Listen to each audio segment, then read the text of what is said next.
CAA NRC protest मामले में लोगों को नोटिस भेजने और संपत्ति अटैच करने के मामले में योगी सरकार को सुप्रीम कोर्ट से झटका लगा है।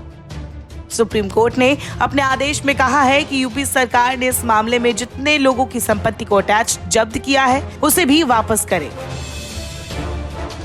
सुप्रीम कोर्ट ने तत्काल प्रभाव से CAA NRC के खिलाफ हुई हिंसा मामले में वसूली का नोटिस वापस लेने का भी आदेश दिया है।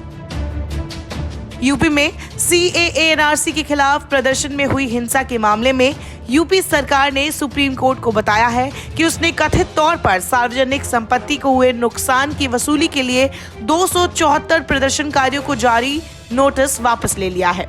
उनके खिलाफ कार्यवाही भी वापस ले ली गई है। इस मामले में सुप्रीम कोर्ट ने यूपी सरकार से कहा है कि उसे जब्त की गई संपत्ति भी वापस करनी होगी। सर्वोच्च न्यायालय ने उत्तर प्रदेश सरकार से कहा कि वो इस पूरे मामले में नए कानून के तहत कार्रवाई करे और बनाए गए ट्रिब्यूनल को अप्रोच करे। आपको बता दें कि CAA NRC के विरोध में प्रदर्शन के दौरान यूपी में कुछ जगहों पर हिंसा देखने को मिली थी। इसके बाद यूपी सरकार की तरफ से एक्शन लिया गया था। यूपी विधानसभा चुनाव की रैलियों में भी CM योगी अपनी सरकार के इस एक्शन का जिक्र करते रहे हैं। हालांकि सुनवाई के दौरान यूपी सरकार की वकील गरिमा प्रसाद ने इसका कड़ा विरोध किया। उन्होंने कहा, फिलहाल मामला क्लेम ट्रिब्यूनल में चलने देना चाहिए। तब तक जब्त की गई संपत्ति वापस लौटाने को नहीं कहा जाना चाहिए। इससे समाज में सही संदेश नहीं जाएगा। गैर कानूनी काम करने वाले लोगों को शह मिलेगा।